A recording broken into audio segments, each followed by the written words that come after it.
Thank you, everyone, for being here. Thank you for listening to what I'm going to read to you. This collection came together after I was diagnosed with borderline personality disorder, which was not a shock since it kind of answered so many questions that I had been asking about myself all my life. Borderline personality disorder is quite common. Probably people like Princess Diana or Lady Di.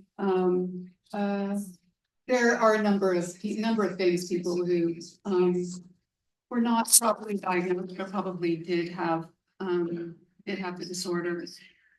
Someone with borderline personality disorder has emotional dysregulation, paranoia, and has trouble with anger, and usually there's comorbid with other disorders such as eating disorders. So when I was diagnosed, I looked over these poems that I had been writing for a couple of years or 5 years, and realized that there was the poems basically described my condition. So that's why the book is called Disorder. Actually, you could say that the book gives order to disorder or questions what disorder might be. Wrought. Blue hand of a girl spread cool to a fault, running down cornflowers sequined along Time's highway, wrought by Queen Anne's lace with summer bangs in every corner of the quarry, where Mum's silver-heeled slingback slipped from the basement to the reach, sort of like a song.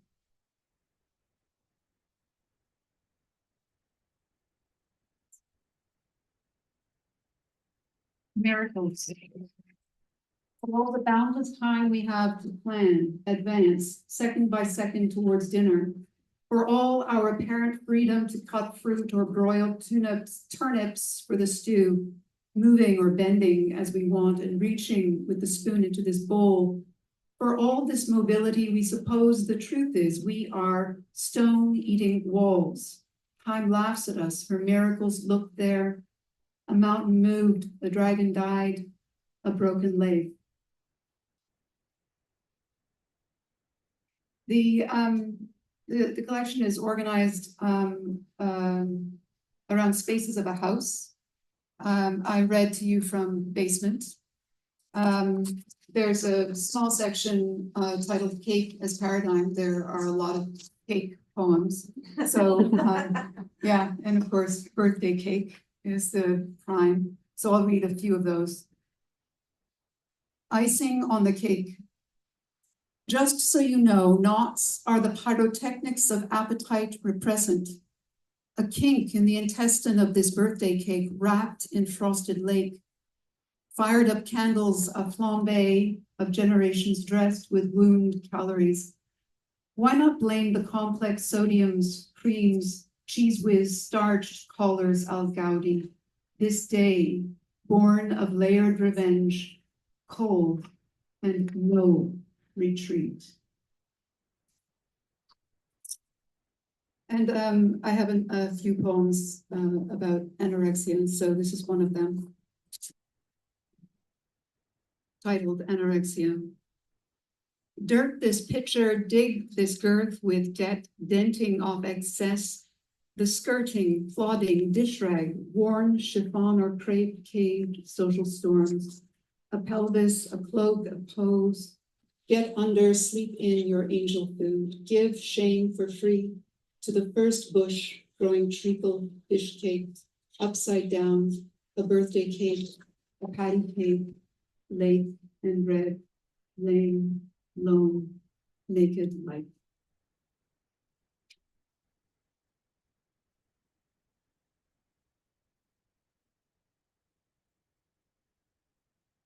Paranoia. Too many eyes on this, too many judges slaying my dragons, too many looks of contempt forcing underground. Everything you cannot read is here. undercover, desperate for oxygen, choking on my insides, much as an anorexic eats herself.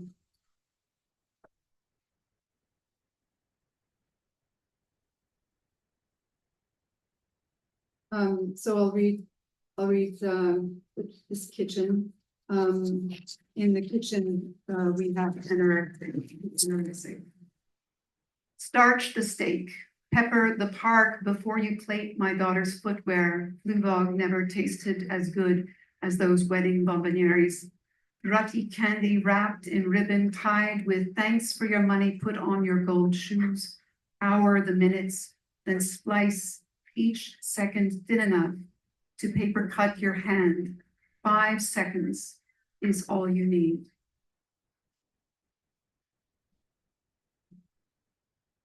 So, of course, there's a section called Room. And I think I was trying to say something about my writing, since in Room, I've got all of my prose poems. I feel prose poems actually have more room for me and my and my energy. So I'll read a few of the prose poems. And if anyone is interested in the book ends with a memoir or a personal essay about being diagnosed, about what it means to live with borderline personality disorder, not knowing that you're living with it, that kind of thing. I won't read from that. I'll save that as a treat for those who may want to buy the book. A letter to the future without snow. The snow of an urban bred, bodied and laced by vehicular coughing and streetcar bells in the atmosphere. Streets thickening with boots kneading at winter's blanket. Stop the street just by watching it. Can you imagine? Do you have a coldness that is not black where you are? Does gravity treat your depression differently than it does for us here? Can you change the stars just by looking at them? Do you see sky in your dreams? I mean, do you dream in color, or is it all black sky, white light? Me, I dream of flying, because awake, I am so pedestrian, inching on the smart map in my hand. Get lost, never. Do you feel loss of space, or lost in outer space? No star to reach in your lifetime, I suppose. We are an ant burning in the sun. I imagine you are an ancient ship in the wrong century, or a boat in winter streets. I guess you can't spin your wheels the way kids do here, roaring through Cape Cod summer castles, crashing into New York towers. I guess you discard the past as arcane and the future already here. Do you have traffic jams out there? Can you spend a lifetime watching two stars collide? It must be boring after a while. What about your senses are like ours? Do you have windows? I mean, are you sensitive to the soul of the universe and the snow inside the one you love? I imagine a hill of wintered woolliness snowshoed at the blue hours, while you sleep beneath your thin thermal layers, shedding dreams of dog. Do you have dogs where you are? Do the dogs remember who they are, huskies or Samoyeds? Do you feel them yearn for home there, just as they do here, when plowing through the winter storm to the fire and food they left behind? Do you dream of fire? Can you dream at all? Me, I dream of being a future puddle holding a place in the sun, 1 foot and a leg disappearing the dark skies.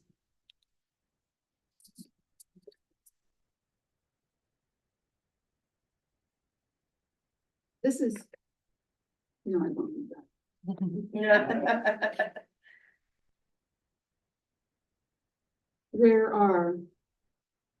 Where are your lips as you read this? Do you follow me the way my father follows English in the globe? or any newspaper mouthing the words to slow the river of letters, quietly humming as if in prayer, each vowel and phoneme and muscular silent off, like Nichols' daughter in slaughter. What about laughter and silent tease of listening? Listen to me, or lately, to knife, it. The silent colors that collect around a field in winter. You need the horizon to know what I mean.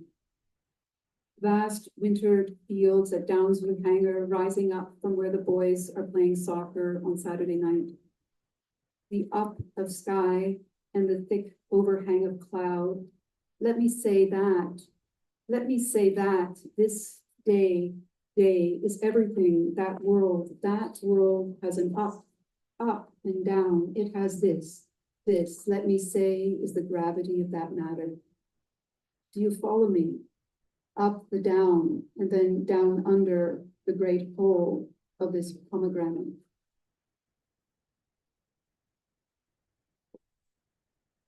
I'll read two more prose poems. The one I'm going to read is in memory of a friend of mine who died of cancer in her 50s, mid-50s. I was crying while I wrote this. So Richard. Yeah.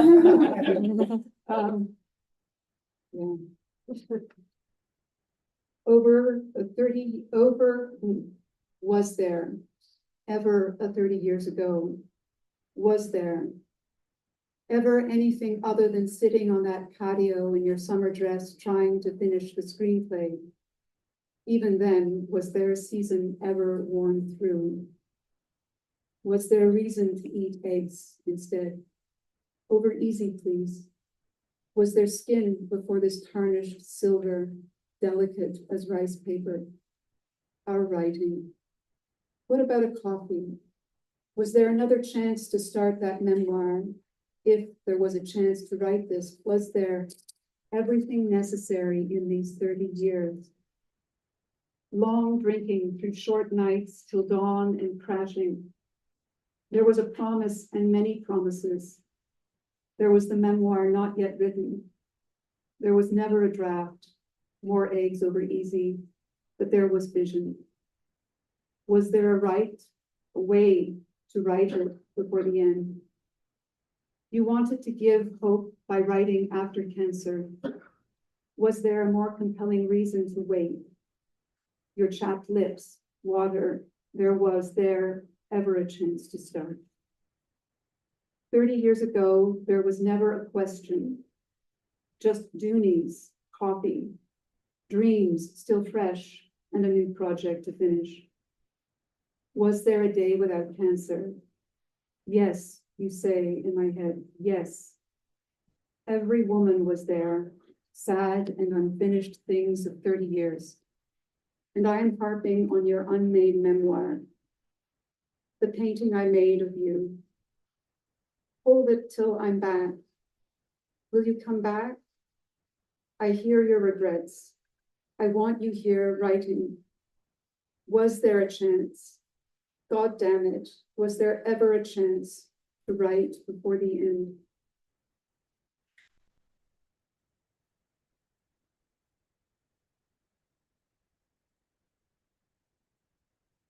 Lady Di was borderline, and that inspired this piece.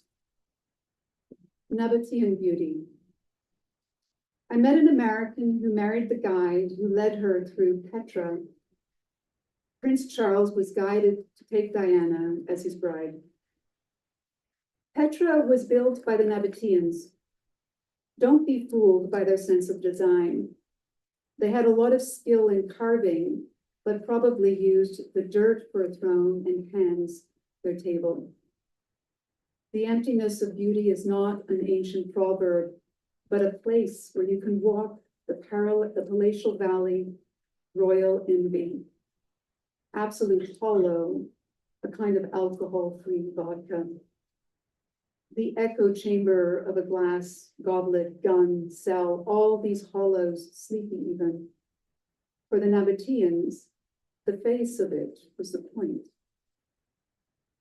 A face as flat as paper, bent here and there to fake death. Can we even blame the artisans who were probably too tired to go deeply into character? Can we blame them for our disappointment in discovering that, passing the monstrous doorway with its pillars and carvings, we are in a dark cave with a fire pit in the center? I wonder if this is how Lady Di felt about her marriage, a dress with nothing in it. Thank you.